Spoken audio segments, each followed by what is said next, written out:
Hello friends, welcome to my channel this side Saloni Goswami. And आज मैं आपको बताती हूँ how topper makes notes. Friends, 90% student होते हैं जो अपने नोट्स को प्रॉपर तरीके से नहीं बनाते। दैट्स वाई वो अपने आप को टॉपर की कैटेगरी में नहीं लगाते। तो आज मैं आपको बता रही हूँ, आज आप ये वीडियो क्यों देख रहे हो। आप सोच रहे होंगे कि ये वीडियो देख के नोट्स ही तो बनाना है, हमें कॉपी उठाई, पेन उठाया और जो सर ने टीचर ने लेक्चर दिया वो अपने को नोट डाउन करना है। बट नहीं, अगर आपको टॉपर्स की कैटेगरी में आप अपने आप को देखते हो तो आपको नोट्स को आज से ही सिस्टमेटिक तरीके से बनाना होगा। अपने नोट्स को प्रॉपर तरीके से ध्यान देना होगा कि मुझे कैसे बनाना है। ठीक है, आप मैं यहाँ पर दो स्टूडेंटों के नोट्स को कंपैरिजन करती हूँ, स्टूडेंट 1 एंड स्टूडेंट 2। देखिए, ये स्टूडेंट 1 के नोट्स है, इसने 4 डिफरेंट डिफरेंट कलर्स का यूज़ किया है, different different notations and different different तरीके से इसको डेकोरेट किया है, डिज़ाइन किया है। एंड सिंपल सेकंड स्टूडेंट, जिसने अपने नोट्स को बहुत ही सिंपल तरीके से बताया है, जिसने बस सिंपल हाईलाइट किया है। थोड़ा दिखने में डर्टी हो सकता है, बट इसने भी पेंट की थी। अब क्या आप बता सकते हो कि इन दोनों में से किसके ज़्यादा चांसेस होंगे टॉपर्स के? या तो ये वो डेकोरेटिव के, अदरवाइज ये। तो मैं इसमें डेफिनेटली श्योर होकर बता सकती हूँ कि ये जो नोट्स है, बंदे स्टूडेंट बी के जो नोट्स रहेंगे, स्टूडेंट बी के नोट्स ज़्यादा अच्छे रहेंगे और टॉपर्स होने के चांस जो स्टूडेंट बी के रहेंगे वो 95% रहेंगे। कारण उसी जो ये जो अपना टाइम है अपने नोट्स को डेकोरेट करने में जो दे रहा है वो यह सेव कर पा रहा है। ओके, तो यहाँ पे ये जो टाइम बच रहा है, ये टाइम को ये यूटिलाइज कर रहा है रिवाइज करने में। हमें नोट्स को ज़्यादा डिज़ाइन करके, ज़्यादा हाईलाइट करके उसमें अपना टाइम को वेस्ट नहीं करना चाहिए। जो कि कुछ भी, जो भी स्कूल टाइम पे जो भी आप कॉम्पिटिटिव एग्ज़ाम की तैयारी करते हो या किसी भी लेवल की तैयारी करते हो तो आपके टाइम की ज़्यादा रिक्वायरमेंट होती है।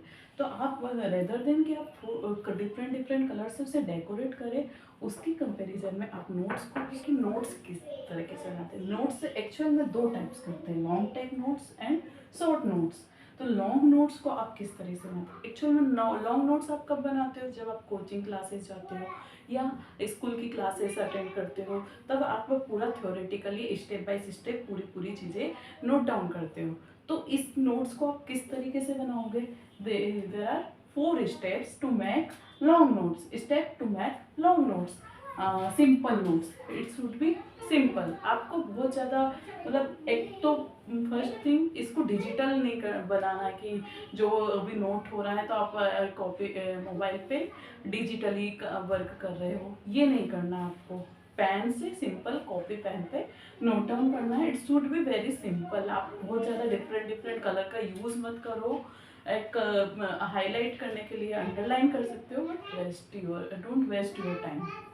बिल्कुल सिंपल नोट्स को बनाए। सेकंड थिंग है यूज़ नोटेशन। नोटेशन का यूज़ कीजिए। नोटेशन का यूज़ मीन्स आप शॉर्ट शॉर्ट चीज़ें, जैसे आई सेड मैक्सिमम को आप मैक्स लिखिए। ओके, मिनिमम को आप लिखो MIN मिन। ओके, तो शॉर्ट नोट्स को आप इस तरीके से या हिंदी लैंग्वेज का यूज़ कीजिए तो आपको ज़्यादा अंडरस्टैंड बैठेगी उससे, और इससे आप थोड़ा अपने आप उसको समराइज भी कर पाओगे। ओके, तो ये नोटेशन जो होते हैं ना, ये आपको बहुत रिमाइंड करने में भी हेल्पफुल रहते हैं। थर्ड पॉइंट पे आते हैं, डबल टिक मेथड। देखिए, मैथ्स है, फिजिक्स है, केमिस्ट्री है, this all are the subject जिसमें आपको फॉर्मूले भी रिमाइंड करने होते हैं। ओके, तो फॉर्मूले जब भी आप लिखते हो तो एक particular formula, just equal B is equal to IR। Okay, तो इस तरह के फॉर्मूले को आपको इस तरह का एक बॉक्स बना के उसमें क्लोज कर देना है। तो ये जब भी दिखेगा ना, तो आपका पूरा जो फॉर्मूला है, पूरा जो थ्योरेटिकल पोर्शन है, उसमें आपको फॉर्मूला का जो पोर्शन है वो अलग ही हाईलाइट होगा। जब वो फार्मूला हाईलाइट होगा तो आपको अंडरस्टैंडिंग बैठेगी कि ये फार्मूले से मुझे ये पूरा कॉन्सेप्ट को पढ़ना है। मीन्स आप जो एक समराइज पॉइंट है जो वो आपको अलग ही हाईलाइट होकर दिखेगा। ओके, जब आप फर्स्ट टाइम इसे रिवाइंड करोगे तो आप इस पर फर्स्ट क्लिक डालना और देन आप सेकंड टाइम उसको जब रिवाइज करने जाओगे तो उसमें सेकंड क्लिक करना। जब सेकंड क्लिक मतलब डबल टिक करने से क्या होता है ना कि चीज़ें जो मेमोरी में लॉन्ग टाइम के लिए फिट होती है। तो क्योंकि आप उसको 2 टाइम पढ़ चुके हैं, तो जब 2 टाइम अगर कोई चीज़ पढ़ लेते हो ना, तो कहीं ना कहीं वो चीज़ें आपको याद होने लगती है। ओके, तो लॉन्ग टाइम के लिए ये फिट होगी, है ना। और डबल टिक करने से ये आपको हेल्प करेगा। Fourth point, leave page after every chapter. आपको 3 to 4 मिनिमम 3 पेजेस आपको हर चैप्टर के बाद छोड़ना है। ये मैं क्यों कह रही हूँ, क्योंकि क्या होता है आप कभी भी नोट्स बनाते हो तो कुछ ना कुछ पॉइंट्स ऐसे होते हैं जो आप भूल जाते हो कि मैं ये पॉइंट नोट करने वाला। तो क्या होगा कि जब आपके पास पेजेस होंगे तो जब सेकंड टाइम रिवीजन करोगे फिर एक पॉइंट याद आया तो आप उसको नोट कर पाओगे। और मैक्सिमम कुछ रिकेप किया हुआ चीज़ें आपको नोट डाउन करनी है तो वो आप इस पेजेस पे लिख सकते हो।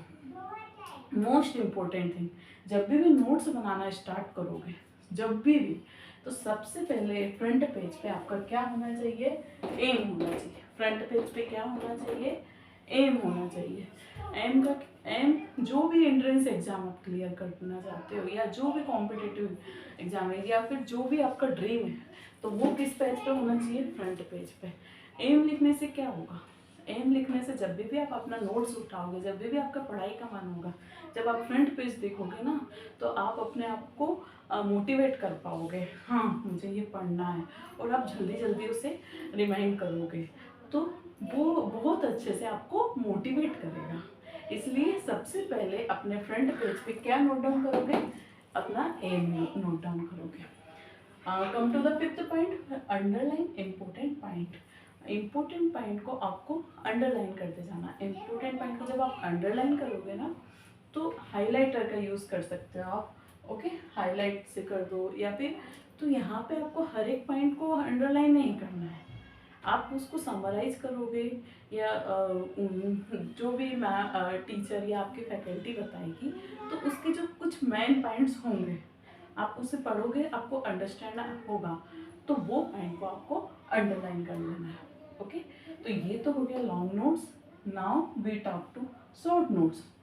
शॉर्ट नोट्स क्यों बनाना है मैम, आपने तो लॉन्ग नोट्स का बोल दिया तो हमें शॉर्ट नोट्स की क्या ज़रूरत है। सर जब एग्ज़ाम आता है तब आपके पास अगर पूरा रजिस्टर दे दिया जाए आपको रिमाइंड करने के लिए तो आपके लिए ये बहुत डिफ़िकल्ट होगा। और अगर आप उसी चीज़ को शॉर्ट या समराइज करके एक छोटे छोटे पेजेस में या उसे बिल्कुल समराइज वे में लिखोगे तो वो चीज़ आप पढ़ने में ईजी होगी। तो आप शॉर्ट नोट्स ज़रूर बनाइए, शॉर्ट नोट ज़रूर बनाइए। और एग्ज़ाम टाइम पे सबसे ज़्यादा जो इम्पोर्टेंट होता है वो शॉर्ट नोट्स।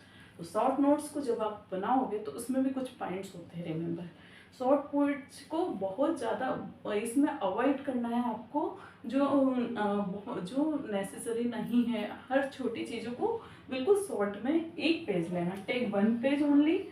हर एक चैप्टर के लिए ओनली 1 पेज लोगे और 1 पेज में जितनी इंपॉर्टेंट थिंग है, जितने इंपॉर्टेंट फॉर्मूलेस है वो सब चीज़ों को आप बिल्कुल शॉर्ट, हैंड राइटिंग भी बिल्कुल छोटी होना चाहिए।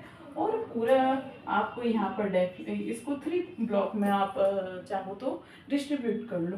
यहाँ पे आप डेफिनेशन दीजिए, यहाँ पे उसका फॉर्मूला दीजिए एंड सो ऑन। इस तरीके से आप बिल्कुल छोटे छोटे पेज में ये बेसिकली थ्योरी सब्जेक्ट के लिए होता है।